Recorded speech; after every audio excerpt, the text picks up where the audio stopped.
strong-arm tactics so loud, only themselves in mind. Every player has dreams of making Orca fame. They'll live on in the minds of those who get in their way. Orcas all say, don't come for me. Mid-merge boots, they're so vain. As we set up the podcast webcam, the pod is here to talk Orca game. Orca King CK with delusions of fame. In this LRG world, he's the apex predator. Dani and Jules in tow, always ready to go. Now it's time for the show. They're the apex predators.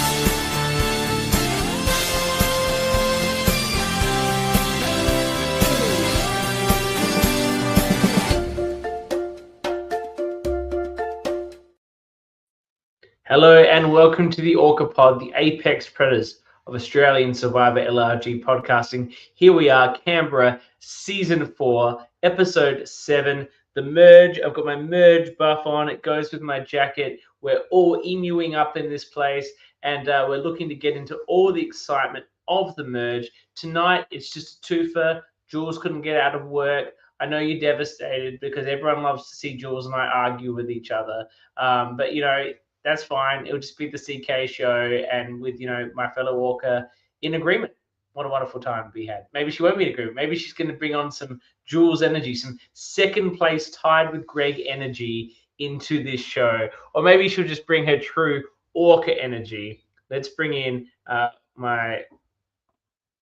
gotta get much better with this shit. I gotta get someone who just does the songs and the drum rolls. If anyone would like to take that role, DM me. It pays nothing, but you get like a high five from me occasionally. Maybe a virtual high five. It pays well. Let's bring her in. You need a producer. Yeah. That's what I mean. I have my own Orca energy. We argue plenty of times. I just don't argue with you as much as Jules does. I think you argue less when Jules is present. I think you let her do the arguing. I enjoy like sitting back with my popcorn and watching the two of you argue. That's more fun for me. Which is what people were doing in this episode, of course. Sitting back and eating the popcorn as the chaos ensued. Before we jump into that, we've rejigged Walsh. It appears at the start now. For those that weren't watching Sydney, you'll figure this out in a moment. Let me just, again, my kingdom for a producer. This thing, and then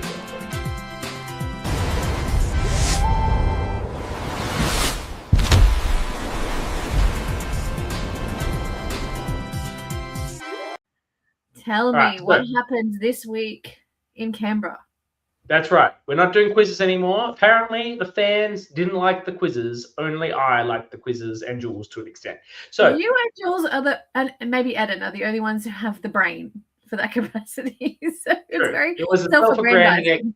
It was a self-aggrandizing exercise, and I loved it. Now, but listen to the fans, and what we're doing is the value of it is really reflecting on past seasons, not letting them be forgotten, bring them into the limelight. So Canberra, we're going to talk about what happened briefly in this episode 7 of Canberra's 1, 2, and 3. And then at the end of the episode, I think we can determine now whether we thought where this episode ranks in terms of the grand scheme of the Canberra histories of episode 7s. I think we did do this last week, actually, and the episode 6 people, I think Will in the chat suggested that their episode 6 was the worst because the episode 6s for all the other seasons is the merge. Whereas, so of course the pre-merge boot can be a bit nothing. But this was going up against, in all cases, the second vote after the merge. Back in Canberra 1 all those years ago, it was Dom had just been voted out. He'd taken the croissants with him. Everyone was starving. And they had a very interesting 2-tribal vote where everyone was split into 2 tribes of 4. Those are very small numbers. And I believe this was the episode where Keegan tried to physically murder Brad in order to get advantage, which wasn't even where they were running to. A bit of an aggressive move by Keegan. Perhaps that's why he was voted out by his 4-person tribe. Perhaps it's because Keegan can't often get past that point in the game because he's too strong. He was voted out on one side. On the other side, it was a tie, 2-2 between Charlene and Jeremy, and Charlene just quit the game so that Jeremy could stay in. The ultimate self-sacrifice for King Jeremy, who goes on to win the game. I hate that. I hate everything about that sentence. You hate everything about that. Well, that's what happened. In season 2, they followed the advantage get-in, where John got voted out. An incredible moment. Tough act to follow. And to be honest, it's not a great act because James doesn't win immunity, and it becomes pretty damn clear who they're all gonna. Am I saying this wrong? What are we talking about? Charlene. He said Charlene never quit. She didn't quit. She basically just let Jeremy have it. She's like, just take me out. I know she didn't quit, but she said vote me out, like instead of Jeremy. No, but quit. It was a self-sacrifice. It's not like a medivac like Isaac. It was James with the immunity and basically Alex. What the fuck? Okay. I will. Yeah, all right. Sorry. Thank you. Eden's wiki isn't. Oh, yeah, no, my bad. The wiki's right. I'm wrong. How dare I question Eden? Thank you for updating me. See, this is why you could have beaten me on the quiz, Will. You could have beaten me. Jeremy Will and Charlie can still take you on in a quiz. Yeah. Let's just put that out there. The Welsh quiz is still available for anybody who wants to do it. All of the boots, if you want to take them on, it's available. We're just not making everybody do it every week. Charlene and Jeremy tied and then tied again. Yeah, probably. And then they had it had to, obviously, because they tied, there had to be a consensus. How did this work? And then the consensus. What the fuck did they let happen here? Why is Alex getting voted out when she wasn't one of the first 2 people voted out? Did they go to Rocks? Charlene and Jeremy are legal. Yeah, I don't think this makes any sense. I think under the Survivor rules, Alex did not have the right to actually quit at this point. She couldn't be voted out, technically. She had to go to Rocks. She had to go to Rocks with Ben and instead just left. That's quitting. But it wasn't Charlie. It was definitely Alex. Apologies for this. This is a weird thing they let happen. Super weird. Super weird season. Weird rules. I'm probably wrong on this. Correct me if I'm wrong. Or don't, whatever you feel like. James Wolfe got voted out. He had some pretty epic confessionals in Canberra too at this point. He was awkwarding it up left, right, and center on his way out. He had his fake sock idol. It was all a bit nothing. The only interesting here is when Nick randomly votes for Sophie, so she feels bad, like scared, and then randomly tells her later for no reason. It wasn't the finest moves. It was weird. That was weird. And then in season 3, this is where there was the quiz, which was really random because it was like a Survivor quiz and just like a geography quiz, which was odd. Yeah. I'm good at both those things. I'm good at both those things. I wish I was at that challenge. Anyway, Pauline gets the actually this isn't the quiz, it's the auction. Man, this is a poor job. This will be a better segment next week. It's the auction. Pauline gets the emotional support croissants. That's a whole thing. That's good fun. Oscar gets an overpowered advantage, which basically allows him to determine all outcomes. And we get very boring votes of Andrew and John as a result. So I think as far as a stack up, this episode probably beats all of these. Yeah, I would agree with you. I mean, again, being merge episode, it just puts it above the rest because there's so much to go through and to do. Yeah. Will does. Thank you, Will. Ben was immune, so by virtue of them, yeah, I'm wrong. Will's right. Just to clarify, Ben was immune, so because they did the rock draw and they couldn't agree on a consensus, she has to be eliminated by default. She didn't quit. It's a bit of a Keith Nail moment. I think it's the Keith Nail moment. I believe, if I'm getting it right now, like the equivalent to Keith Nail. And then they're like, but Keith doesn't go out like that. But he's like, it's fine. Just put me on. They're like, no, don't do that. And then Wigglesworth went out. I think my memory is really struggling. Let's see if I can remember this episode. It was chaos. Chaos ensued. Yeah. Well, I mean, I figured it would be chaos. I said this last week that Maddie would get to merge and go crazy. I'm pretty She sure went like that nuts. was. And then as soon as I saw the title of this episode, I was like, I am correct. I haven't even watched this episode yet. That is a Maddie tagline. And lo and behold, it absolutely was. She went bananas. We're going to talk about Maddie a lot, I think, in this episode. But the paranoia is running rife with her. Yeah. Now, is this? Let's debate this, man. Is her paranoia justified? No, I don't think so. I think it becomes justified after she starts it.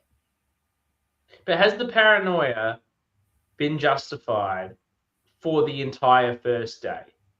She got a vote at the Haley vote. She was certainly a target. She got picked last in the tribe swap. She received votes. Like Jordan and Bree literally tried to vote her out. She's been on the bottom. We know she's on the bottom. She feels like she's on the bottom. And ultimately, that's what leads her to making a very sensible strategic move here. But she has been, for the entirety of the game to this point, been in a difficult and poor position, of which I think she was acutely aware. So it's not paranoia if people are actually out to get you. But I think she started the game this way. I think before anything happened, she started with this mentality, right? And it's put her in that position for these things to continuously happen to her. If she had, again, and we've said this before, and I'll probably continue to say it until we see her go, it's because she hasn't seen her game back. And we know that she thinks she was voted out because she didn't do well socially, but that's not the case. So she's come in here gung-ho too hard, and from the get-go, paranoid that she's not doing the right things, and then therefore doesn't do the right things. Yes, I agree. Is this the wrong thing, though? She does get the outcome that she wants. She gets someone voted out. But she's not the one who pulls this off. This is not her move. Sure, but she wants a red person gone, and she gets a red person, and certainly Jordan is not someone she cared for. Jordan voted for her. Yeah, no, she doesn't get what she wants, but she does get a blue, which obviously is great. A red. Sorry, a red. Who did she want? Who do you think she wanted? She said she wanted Will. Yeah, but she was never going to achieve that. No, she wanted Will or Derek. Like, she realized she couldn't get Will, and Derek was her second target. They were the two she wanted. She sees them as the people in position of power, the people that are threatening to win the game, which they are, because they're well liked. No one's looking at them. Everyone wants to align with them. Will's physically capable. Derek is lovable. Like, they're top dogs at the minute without being overbearing. Just one last thing on Maddie before we talk about where everyone else placed and sat in this chaos. I think she's setting herself up to be in the game for a while. I think if she can get through maybe one or two more votes, which based on the numbers she should, I think people will find this level of paranoia annoying. I feel like Anthea was finding it annoying. I feel like in the constant reassurance they were needing to give to her. However, if she continues to play like this, it's just not a winning game. It's just not a game that the jury is going to be particularly fond of. And the closer you get to the end game, the more you're not talking about getting rid of Maddie, because she's not a threat. There's other threats. So I can see her going quite a long way from this behavior, even though this behavior is arguably poor gameplay. Yeah, it just depends. Yeah, I think it just depends who gets sick of it the quickest as to how long they can hang without in the game. Because for me, if I'm there, I'm like, I can't even think about her not being a threat because she's being so annoying with me mentally. Like, I can't think around her because I'm trying to keep her calm. So I just need that as an obstacle removed so then I can focus on the rest of my game. It's also pure chaos to be saying, I want Derek, I want Will. Now, who was she approaching that plan? She seemed like she was approaching everybody. Blues with that plan. Yeah. She was telling everybody about that plan. Why didn't she just group up all the Reds and they make it the plan? You do see have that conversation with Bree, but Bree doesn't seem particularly interested in that. Bree likes the boys. She wants to pair with the boys. She sees them as shields. She knows that she can get far with them in front of her, and then take credit for their games. Where she has that confessional where she's like, bye-bye, bye-bye, bye-bye. Mhm. She knows that she can get far with them in front of her.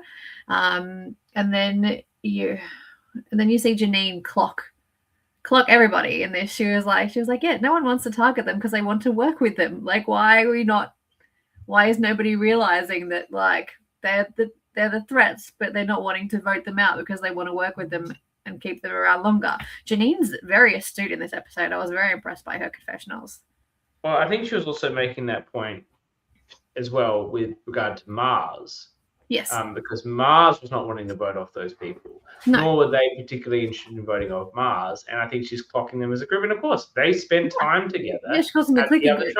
Yeah, but that's why Maddie can't accumulate the power here, is because Mars is across both sides. Aston wants to work with Mars. Bree wants to keep the boys as shields, and that's 3 of the 5 red. She doesn't have the numbers to get Will or Derek ever. Yeah, but the target should have been like, well, probably not Natalie, but it could have been Natalie. But the target should have been like Anthea or something. But I don't think Maddie wants to do that. I don't think she could just see past those two as being as threatening as they are. Well, here's a question. Paranoia. She's trying to make the most logical move to people. Like, she's like, guys, what the fuck? Because it is a logical move because they are so threatening. She just doesn't have the social capital to pull that off. And the Reds really stuffed this up, right? Because they had the numbers. Now, admittedly, there was a clear divide between Maddie and Janine and Jordan and Bree, extending from the Aston booth. Yes. Do you think they should have, like, this is a poor strategic move? Well, and we can discuss that. It may not be for Maddie and Janine, but was there a target that the Reds possibly could have come together on if we work through these permutations? Maddie's not going to want to do Anthea. Mars doesn't want to do Derek or Will. And Mushi was immune. And there's another person. And Natalie is got the clue to the idol. Yeah. And I don't think there is a name they would all agree on. Would Mushi have been a target had she not been immune?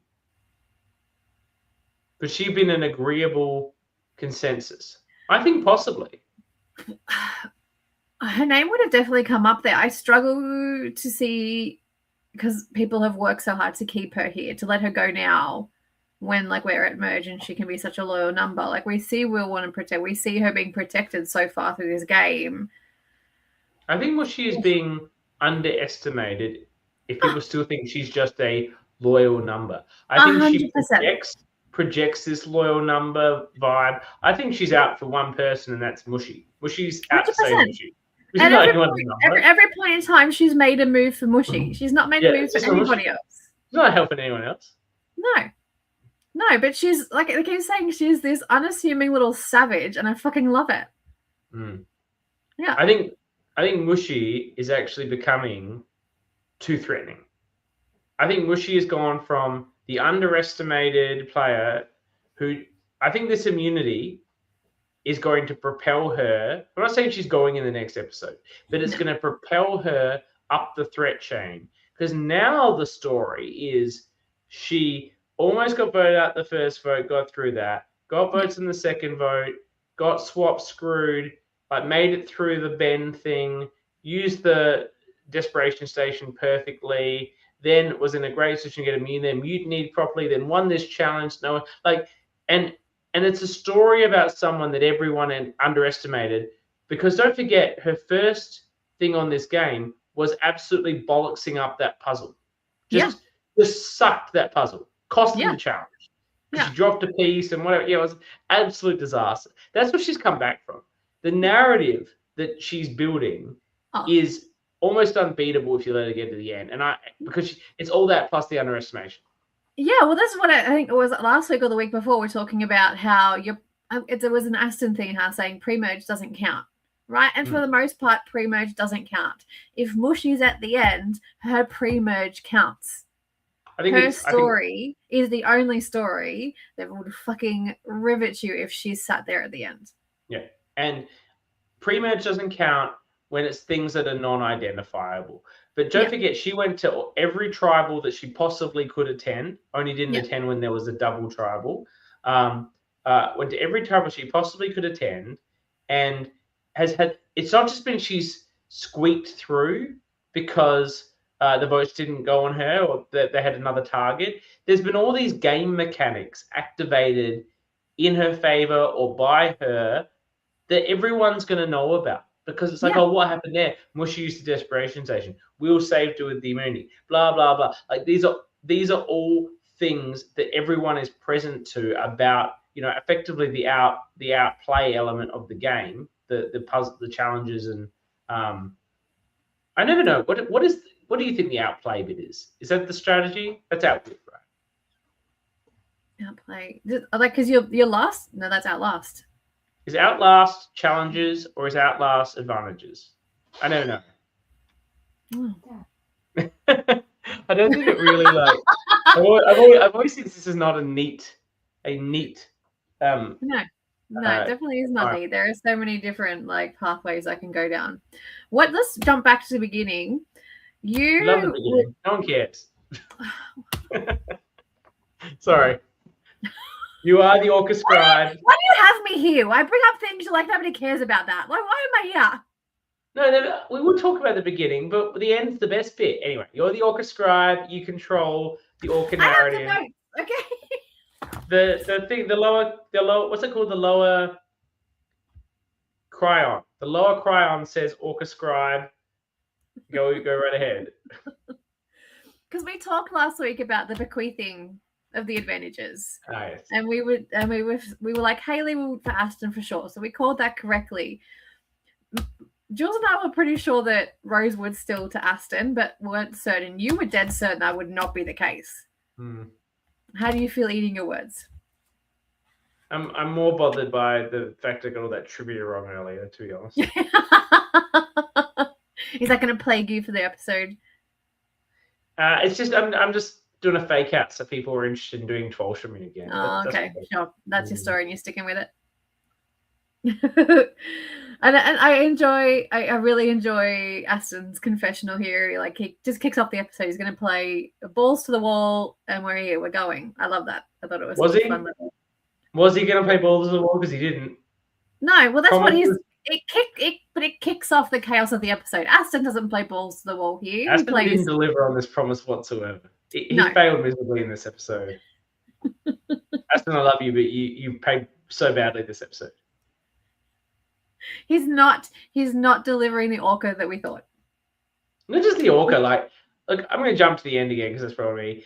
What was he doing about the idol, mate? Go and get the effing idol. Why are you going to chill him by the bed?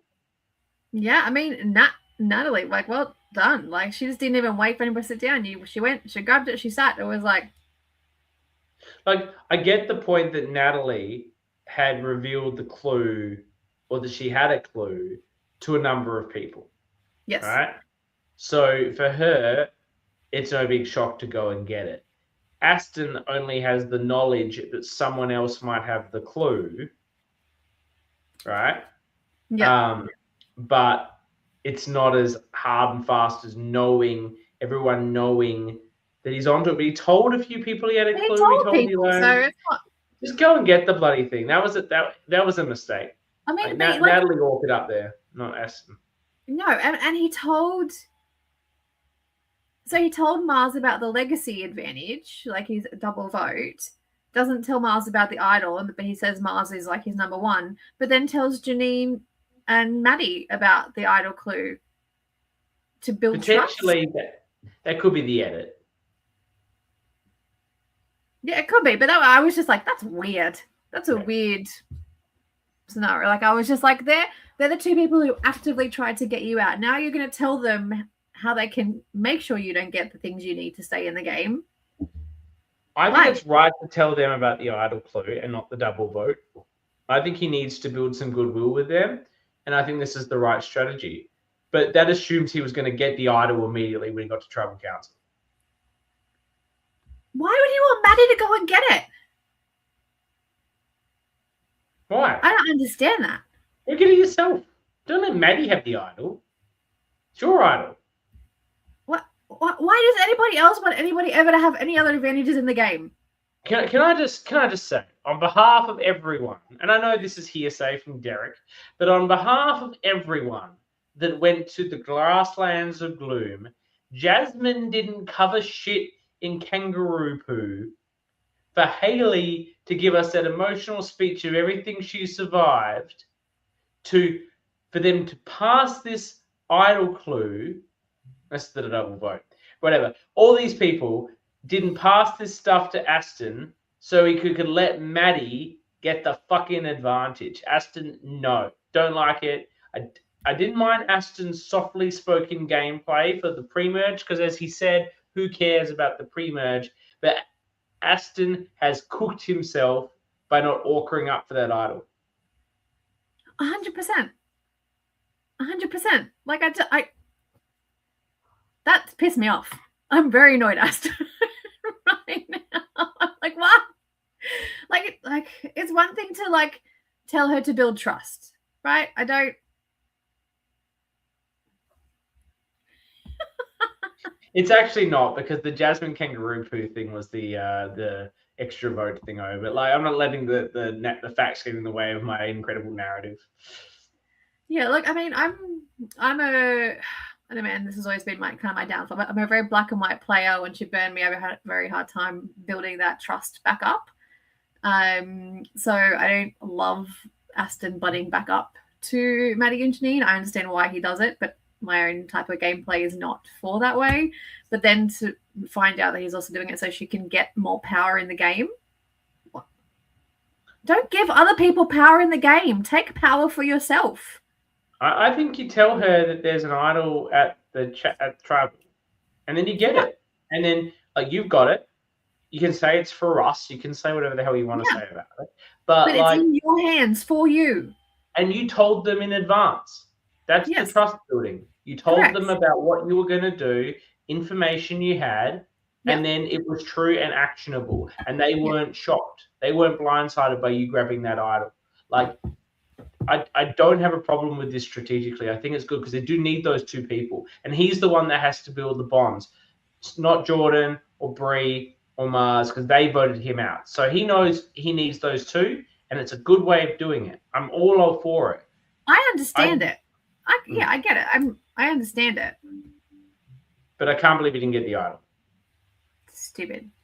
And now Natalie, who's been like, why not vote out Natalie? Vote out Natalie. She should be the target. Natalie. She's going to last in this game until whenever this idol expires.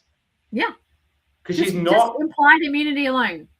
She's not a threat to win unless she starts, shaking up the game, which is possible. She's got an idol now. Maybe she wants to do something interesting. But at this stage, there are numerous threats in front of her.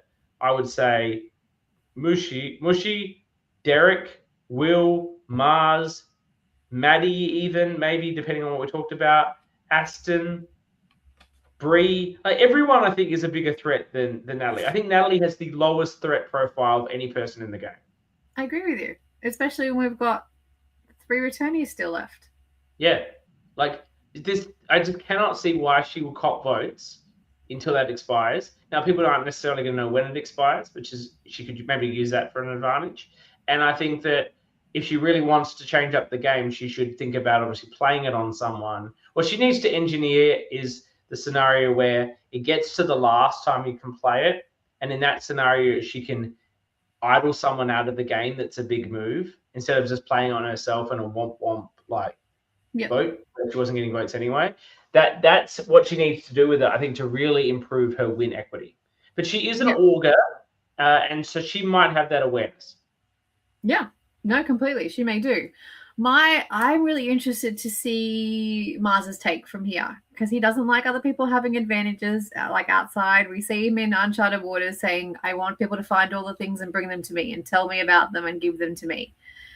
he doesn't like other people having those things in the game. So when it's a known idol, I'd be really curious to see if he tries to scrunch the numbers to flush this idol. Even if he doesn't see her as a threat, Mars and Nat don't really have any thorough through on alliances. Like, they're not people who are really like conversed strategically that we've seen so far. Mars there's too many people in front of Natalie for Mars to work with that he would want to work with. I would think he would see that as a direct threat to his game. Mars was once again firing up a bit in the confessionals. Yes. Yeah, a bit more awkward energy from Mars again. Maybe trying for a back-to-back. In the Brummies. We should congratulate Mars. He got a bronze medal in the LRGZs, or whatever we call them. For confessionals. Confessionalist of the year. Look, I love Mars, and I think he's a great part of Uncharted Waters. And I think his story is excellent, and I think he's an incredible guy, and I think his confessionals in this season are absolutely like lit, and I'm loving it.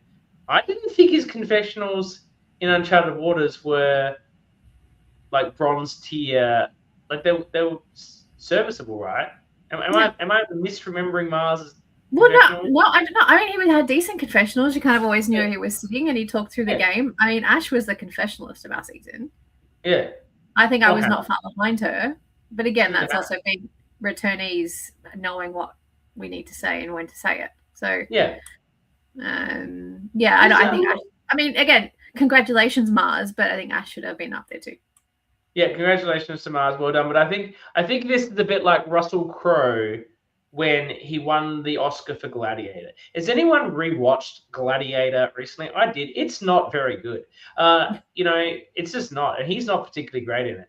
He should have got the Oscar for A Beautiful Mind. Incredible performance. And this is like a retroactive. I've done this the wrong way. It's okay. It's more like Tom Hanks, right? Everyone likes Tom Hanks, and he did Philadelphia, and they're like, this was incredible. We have to give him an Oscar. Actually, it doesn't work because Philadelphia was incredible. I can't come up with a scenario. You got the Philadelphia and then the Forrest Gump like double, and that doesn't work either because he's incredible. He's like, oh, he's more incredible than this. Yeah, I don't. I need a scenario where they get robbed. They get it for the first one and robbed for the second one.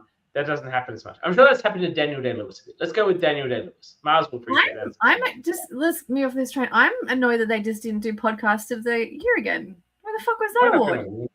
I mean, there's politics about this stuff. Well, we should, because we're the best fucking podcast out there. So, Yeah, we are. But to be fair, I haven't listened to or watched a single other person's podcast. But of the ones that I watch and listen to, we are definitely the best. Yeah, I completely agree with you. So I have a few like Mars quotes here. He's got the Maddie's got to go. Don't come for me. He is firing off on all cylinders. I mean, I want to go back to talking about, obviously, the Maddie scramble and the craziness and the pointing of things. It took one little I mean, again, the edit, but it seemed like it was one little sentence from Anthea, and she just goes, well, what about Jordan? And everyone around her went, yeah. There was no backlash, no push. So everyone's kind of went, yes, that's a great idea, Anthea. Let's do that. Well, Jordan was an obvious vote. He was a clear choice for a large group of people. And Anthea's right to have identified it. But if the Blues were looking for a way to unite with Maddie and Janine, Jordan has been on the wrong side of the votes against Maddie and Janine. Jordan voted for Maddie. I don't think they ever really patched that up. I don't think they were ever really like that close to begin with. I think Janine's always felt like a bit of a third wheel or fourth wheel or fifth wheel, depending on who was around from the group of Jordan, Mars, Bree, and Aston. I think those four have been so tight and everyone's identified it. And then Maddie obviously thinks she might be able to do something with Bree. We've got Will and Derek obviously wanting to keep Mars in the game. Jordan and look, Aston might have been an option, but I guess, I don't know why Aston was not more of a discussion point for this vote. He just didn't. His name didn't really come up, and I'm not sure why they were not considering that compared to Jordan. But Jordan's I guess Again, but mistake again, is it was. the big boy thing now? Because I mean, Jordan's not necessarily like a part of that, like four, like, you know, like Mars, Aston, Will, Derek look like They saw the three. I'm not sure why Aston's not included in this, but maybe it's the fact that he got voted out that it was somewhat being seen as not as strong.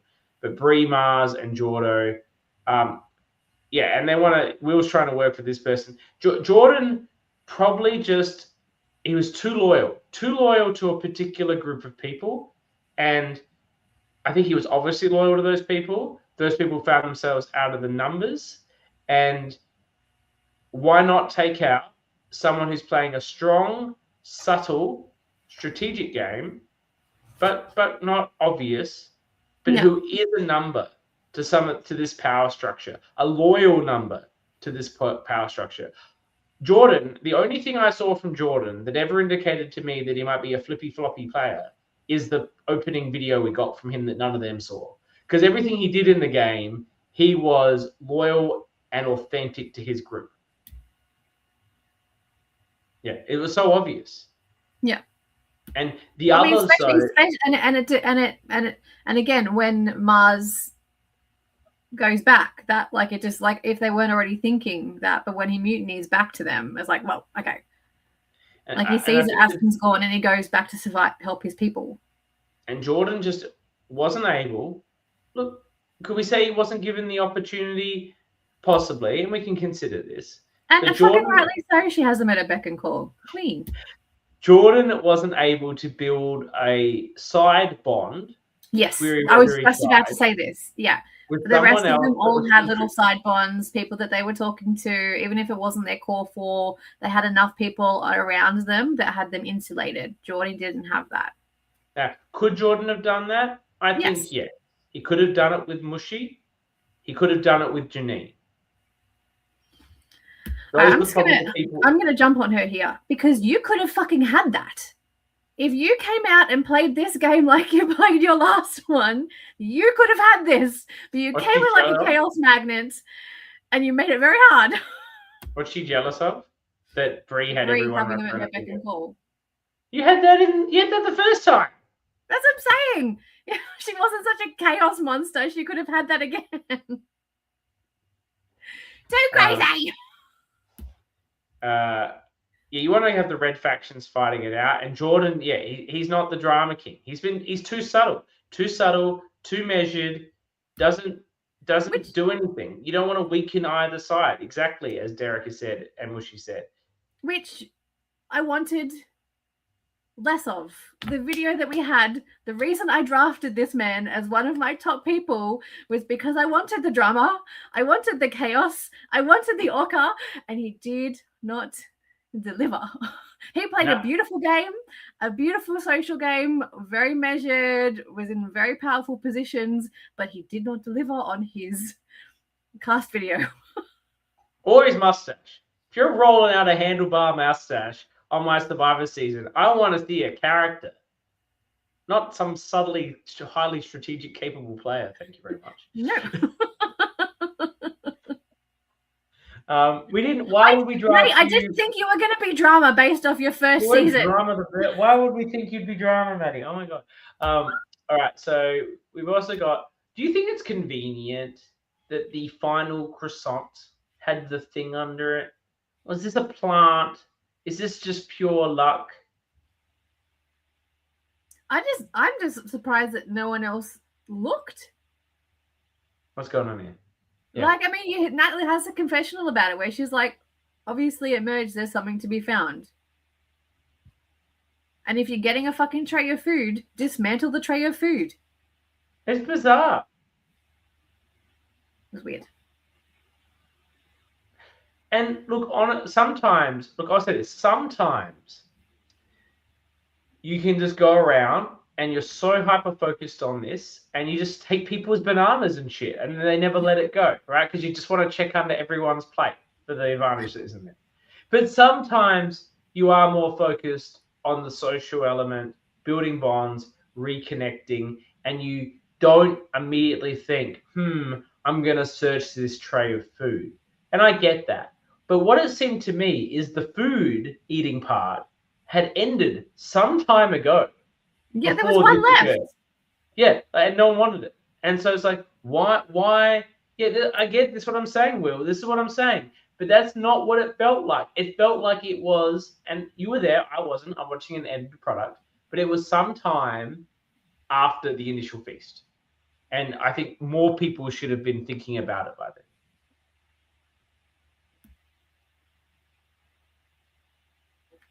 You gotta take the time when you have it. You can... To be fair, Derek with the Nida was very threatening. Nat is in the perfect position to not give a fuck about this. I don't know if she appreciates that, but like she's just such a non-threat at the moment that she can just do this. And like if Derek were to do this, I imagine this is where Aston's coming from, by the way. Yeah. Whatever. That they're just worried, dude, Aston, dude, bring this up, dude. He snuck out with Tara, Ash, and Marcus during the night. So what, dude? This was your second chance. Is this why you had your confessional about wanting to just be drunk throughout the day? You wanted to get your pack of beer and just be drunk. Is this why? The beer confessional was the prior one.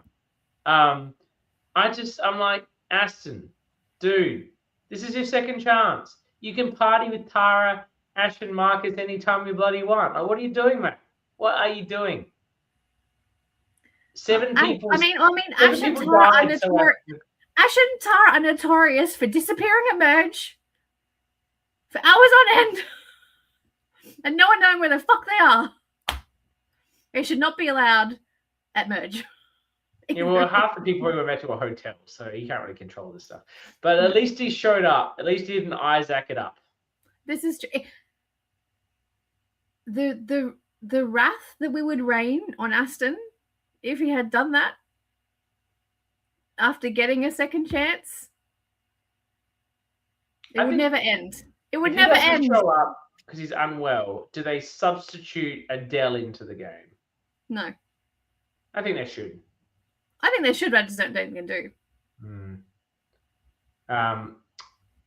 So yeah, Aston, I hope you get over your big night and start performing like we expect. This is not what we should do. 7 people died so you could be here. 7 of them, including Haley, including Rose, 3 times. Haley would be giving me content right now. But congratulations, I think we should say congratulations to Aston, Maddie, and Andrea for making the merge for their first time. It's everyone's dream. What did I say, Andrea? Anthea. It's everyone's dream to make the merge. Congratulations. I guess one quick bit. This challenge took too long, and it was too long in the edit. I agree. Yeah, there should have been a fast-forwarded version. We did do this at Malviva. I didn't do this at Malviva, but it was done at Malviva, and it looked really, really hard. But yes, they should have edited this the fuck down. It took too long. Do you know who would annihilate this in about 5 seconds? Do you know who? Kyle. Backyard host Kyle did this thing, wasted at the battle back in Drunk Viber and still annihilated it. Like, it was the same annoying challenge. I was not in a state to land balls. It was unbelievable. But remember, Kyle was the most elite person at this stuff. I think Maddie P won this challenge in Malviva. He's good at these sorts of things too. Do we have anything more from it? We have our first, it's a proper boot interview. We're very excited, so we can. Well, the other ones don't count as proper boot, man. Oh my god, Dani! Like they do. We have to do them in chunks and things. But I'm just like, once it gets merged, gone through enough. They got voted out, sent to the. Not everyone has been here. Not everyone has been committed to us. And now is the time where we can make commitment. Thank you, Jasmine. You said Rose, Adele, they're not real boots. What is this? Look, I said the wrong fucking thing. Let's move on. I'm very excited for this interview. Hang on, I gotta run you're jumping at the gate. I've gotta run the video. The blowhole. What? Yeah, the blowhole.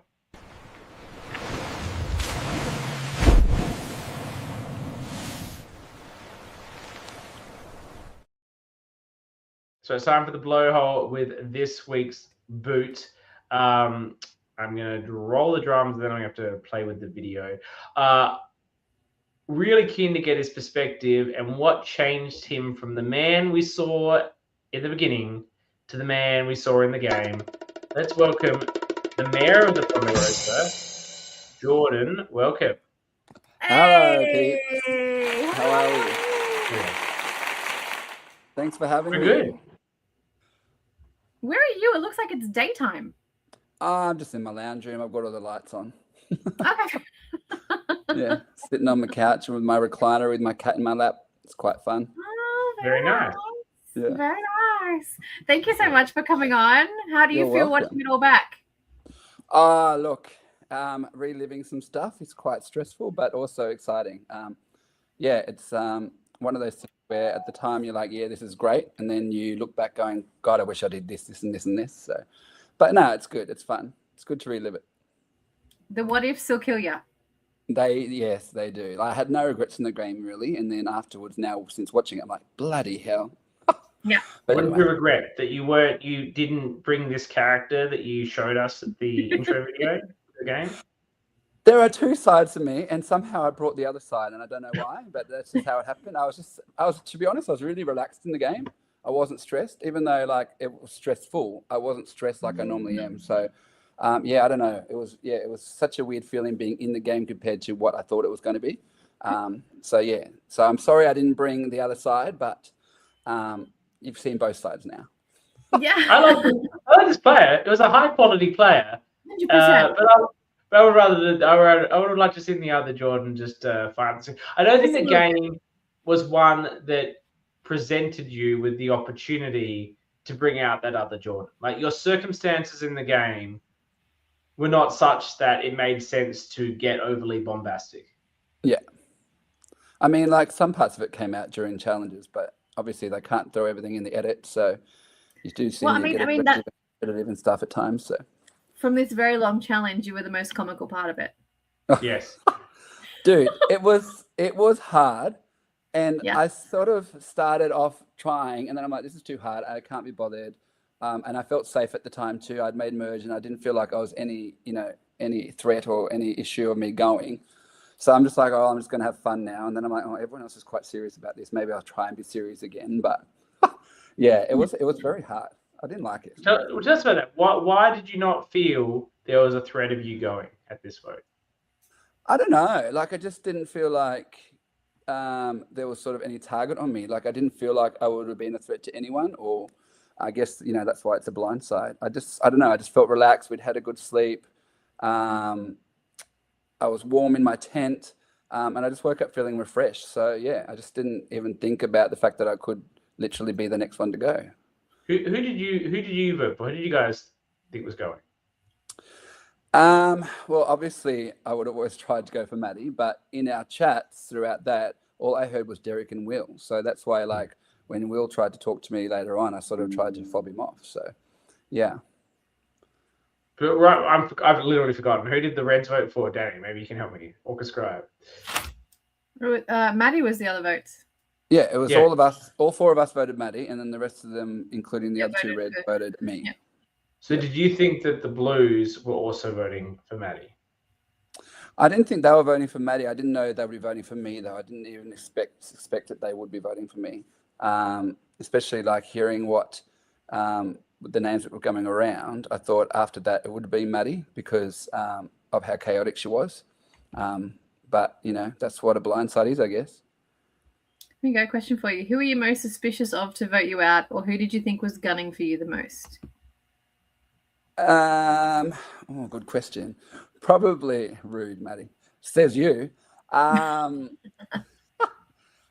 don't know. I reckon probably Derek seemed a bit suspicious, but I would have gone with Maddie. I think the one that not upset me the most, was probably that shocked me the most was probably Janine, only because like we sort of got along, even though she wasn't in like the top, like my four, we sort of got along. And even our conversation in that time, she was like, have you heard my name? And I looked at her in the eye and I said, no, I swear to you, I have not heard your name, which I hadn't. And I said, have you heard mine? And she said, no.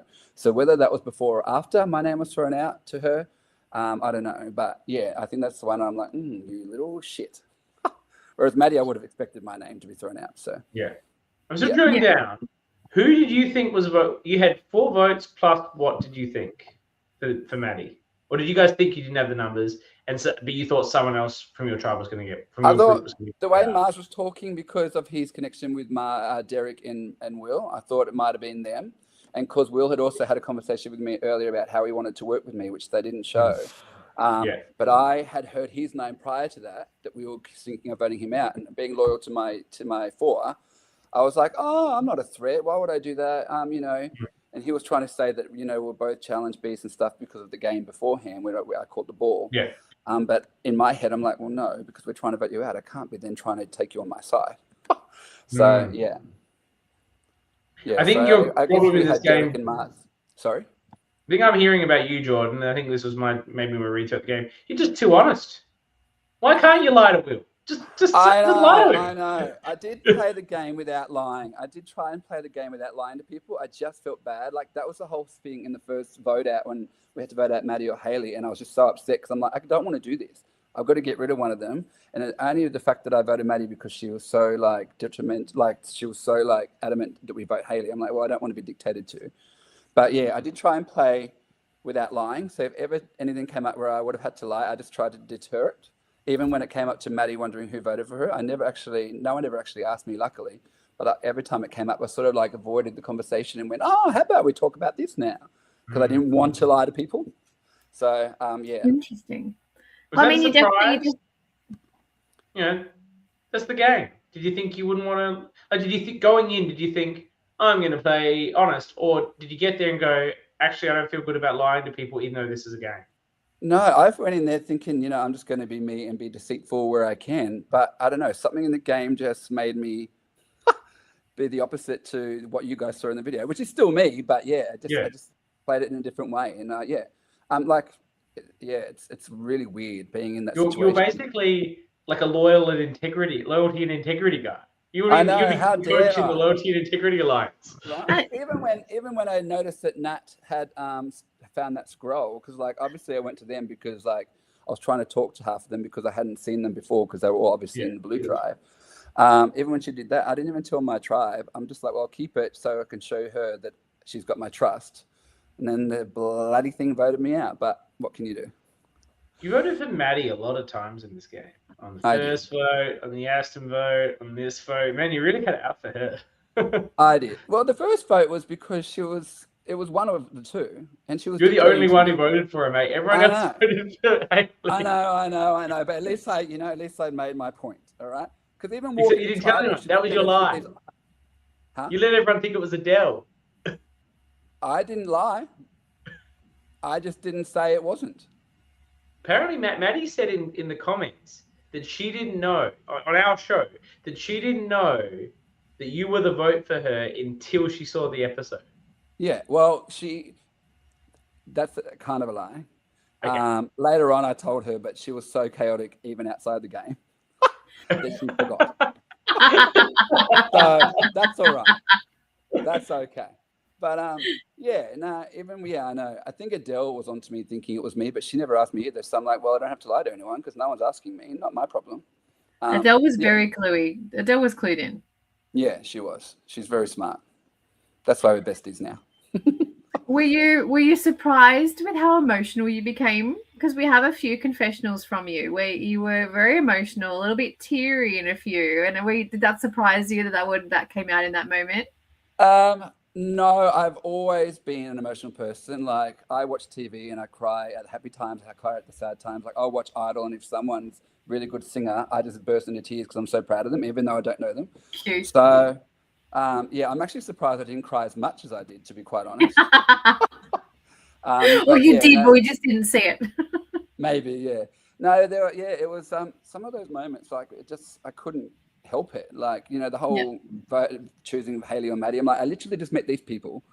I like both of them. What do I do? So that was upsetting. But then, like, obviously I formed a really good bond with Aston, and even from the beginning, because I'd only ever seen season 1 before I went in, but I just remember him, and I just really liked him on the season. And so when he got booted out in the season, I'm like, what the hell? So when he turned up on our tribe, I was like, what the hell? This guy is actually in my tribe. So I formed a bond with him, and that's why I think when I had to vote him out, otherwise it was me or him. Like, I could have gone to Rocks and gone myself.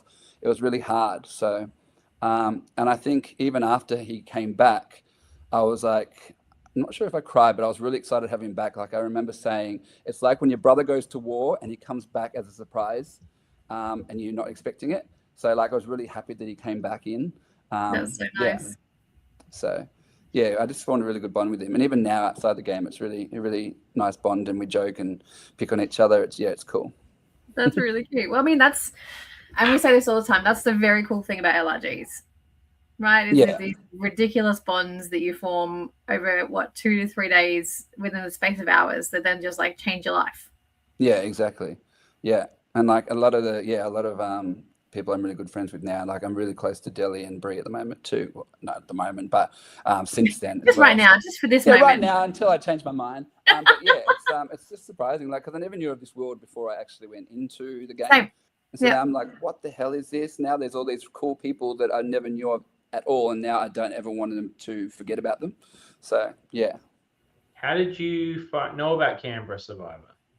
How did you know about it? Well, I heard about it through season 3 because so my cousin is actually good friends with Sophie, one of her best friends. So I actually met Sophie one time at a games night that we had at my cousin's house. So that's why she said, audition for season 3. I know how competitive you are, playing games and stuff like that, playing board games. So, but I missed out on the deadline for season 3. So as soon as season 4 came up, I auditioned and I got through. But prior to that, Aston had apparently he told me this after. He had tried to get me for season 2 through Star Now, the actors app that I was on at the time. So it was inevitable at some point. So yeah. Yes.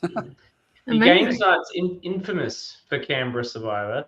I believe in season 1 there was a suggestion of potentially 2 people knowing each other because of some games night they went to. I cannot remember who these 2 people were. It might have been Janine and someone. Will, help me out. You've got all the facts. Who went to the game night?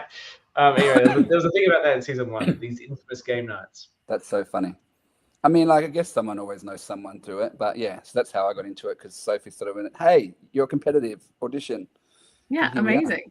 Yeah. You mentioned you were a bit more orca in the challenges. Is there stuff we didn't see where you were just like, you know? I mean, like, you can't put it all in the edit, but like I was a bit more aggressive through some of the challenges, especially that running one when I had them all attached to me. I was so pissed off. And I also wasn't aware that as soon as we were touched, we were all out. So when you see me like swearing and kicking the floor, it's because I was like, what the fuck? I thought it was like we gradually got picked off. Otherwise, I would have like done something totally different. And then like with the, I was just a bit more aggressive in the ball catching one. And I ended up with scratches and everything because Will and Derek were holding me back. So then Maddie had to sort of hold them back so I could catch the ball. And I was very aggressive in that. But I also was emotional in that too, because I'd already won previously and caught the ball, but it was classes out of bounds. So I was so pissed off. I was swearing and cursing. And then so by the time I actually caught it again, that's why you see in the edit, I'm there like, so did I actually win this time? Yeah, like, it's on a big thing. Yeah. And then they all just like cuddle me, and I was just like the adrenaline and the finally winning and saving our tribe for the first time in like a few votes.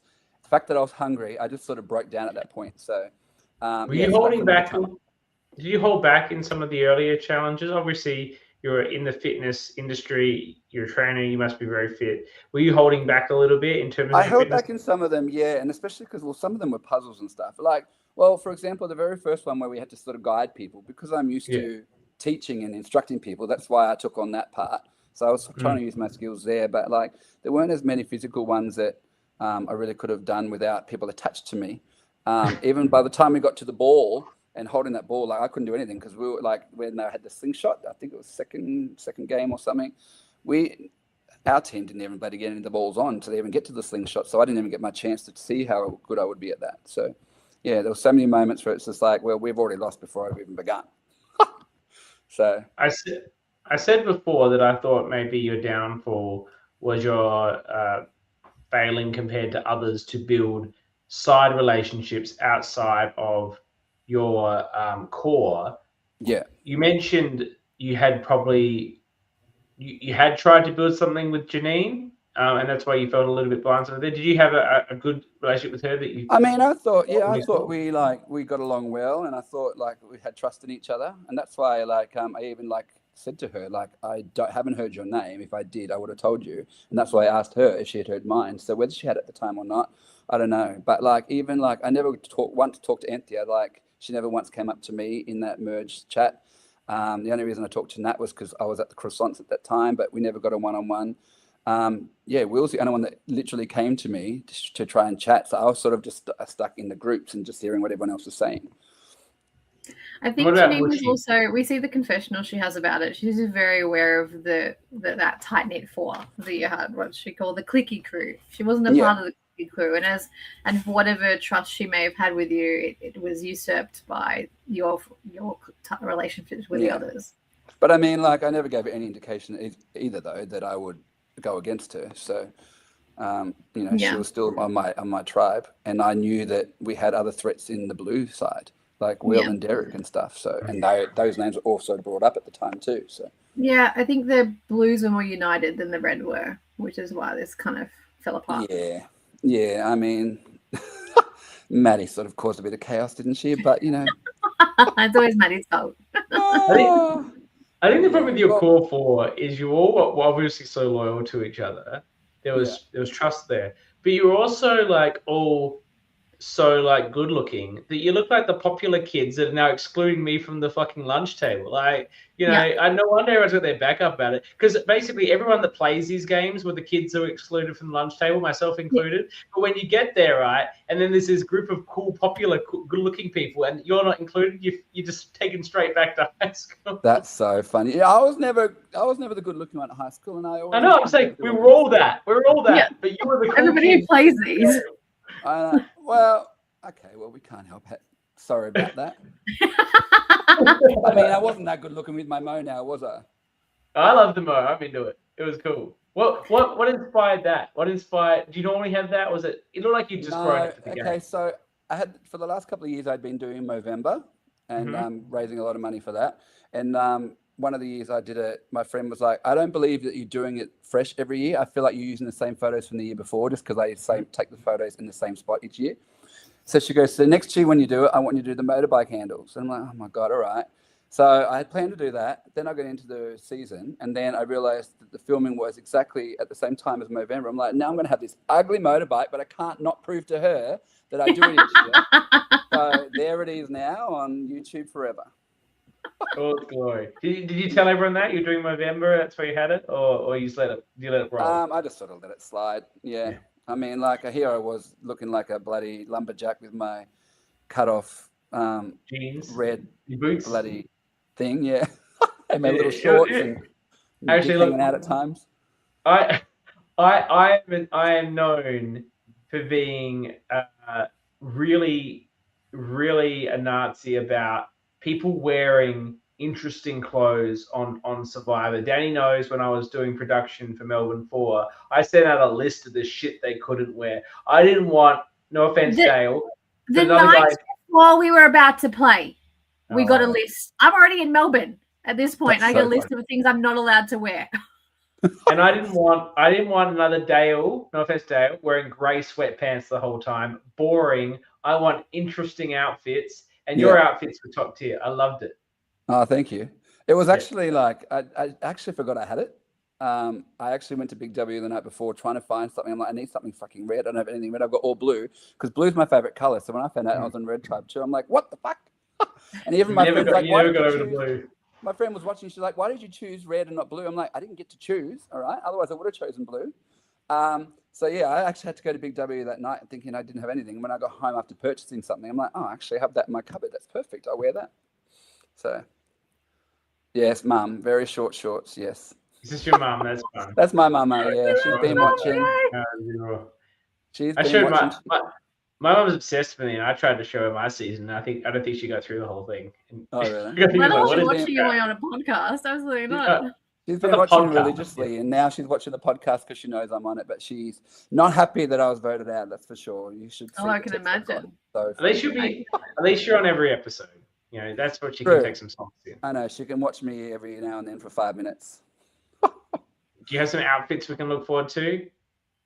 No, I only planned my blue and I didn't actually even plan the purple. It was just a luck of the draw. That was actually my pajamas that I'd worn from the tent.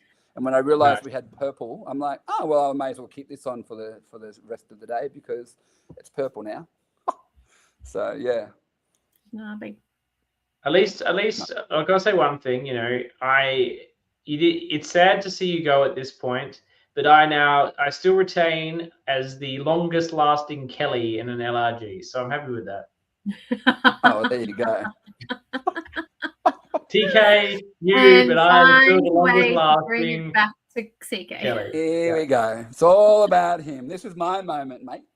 Number one in the counts. Do you have any final things you want to talk to us about? I don't know. Do you want to ask me any more? I don't know. I just really enjoyed playing the game, and obviously, yeah, I would have liked to have gone further, but I actually was just hoping not to get kicked out first. So to get that far, Yeah, I mean, you smashed that. You smashed that. So well done. Yeah. I think I want to throw back to a Max, a lovely Max, who is never Orca enough to be on the Orca pod, but we love him anyway. Did you have fun, and would you do it again? Did I have fun? I had the best time. It was one of the best experiences of my life, not even like exaggerating. Especially it came off the back of a very tough first half of the year. Like I had a big breakup and I was just in a really bad place. So that just sort of topped it all off, which is why I think I just wanted to take it all and just enjoy it and not be too over the top in it. I think I just wanted to get in there and just enjoy the time. And yeah, I would definitely do it again, like any day. Amazing. So, yeah. Thanks, Jordan. It was great to watch you on the season. Great to have you following us live in the chat every week. You've been a great part of our coverage and obviously the season. We look forward to seeing how it plays out from here. Thank you. Awesome. Thanks, guys. Thanks for having me. Cheers. Hang around. See ya. Bye. All right. So we've got a couple of little things we finish off for the episode. Firstly, we need to determine the Brommy of the episode. Do you have any nominees? The current nominees stand as Anthea 2, Ben 2, Bree 1, and Mars got last week, didn't he? Yeah. Oh, I say this every week. Canberra's hard to pick orcas because they're not edited orca-esque, right? Everyone's given a very nice. Well, I mean, so isn't this episode like just it's kind of based off confessionals, right? I think Bree and Mars both give us the most orca energy with their confessionals, but neither are like bulldozing with their strategy. I think Mars was, strong arming in a subtle way, I guess, that he didn't want Will or Derek to go out. I'm probably more leaning Mars from his confessionals in this episode. Yeah, I'm okay with that. I'm okay with that. I think Bree is ready for a run as Orca. I think she's going to, especially after this vote. She's not going to be happy. She is. Yeah. You want to get Maddie? We want Maddie? Oh, whatever. Sure. Let's throw in there, and she's at least eligible for the Will Strong Arm Jordo.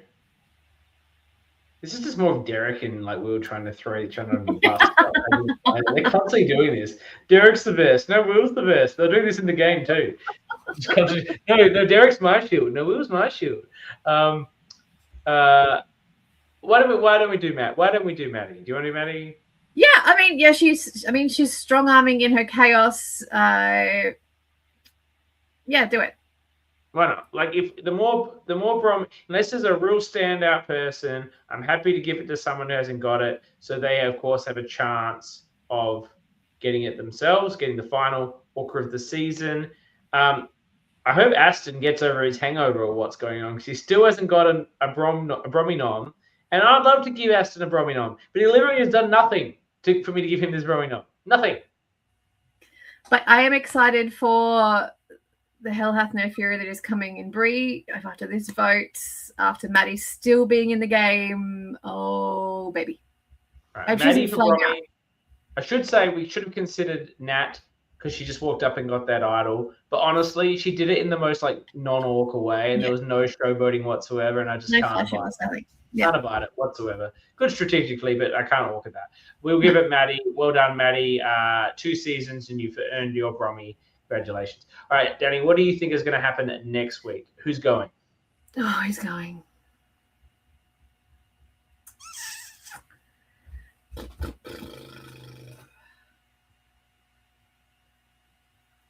think Maddie.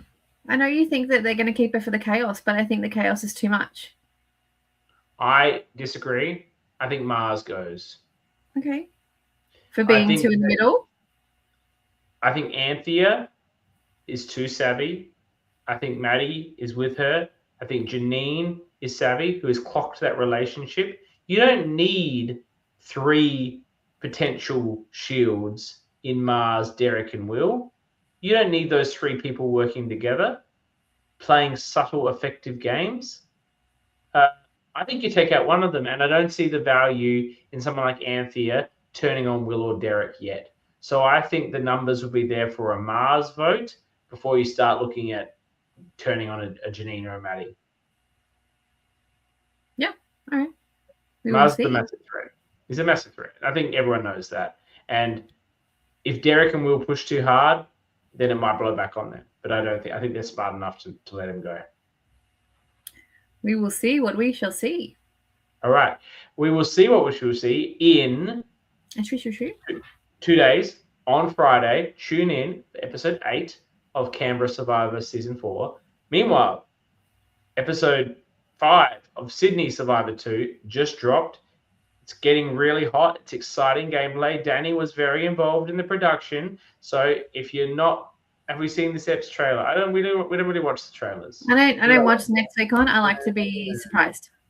Dani was very involved in the Sydney production. It's heating up. If you can't get enough Survivor, because we've just not had enough Survivor in the last 8 months, go and watch Sydney Survivor. It just dropped. That's happening, and we're podcasting about that next Monday as the show keeps rolling on. Thank you, Dani, for scribing and for being here and being a wonderful debate partner in Jules' absence.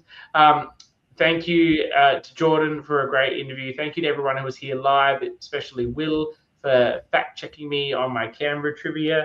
Appreciate that.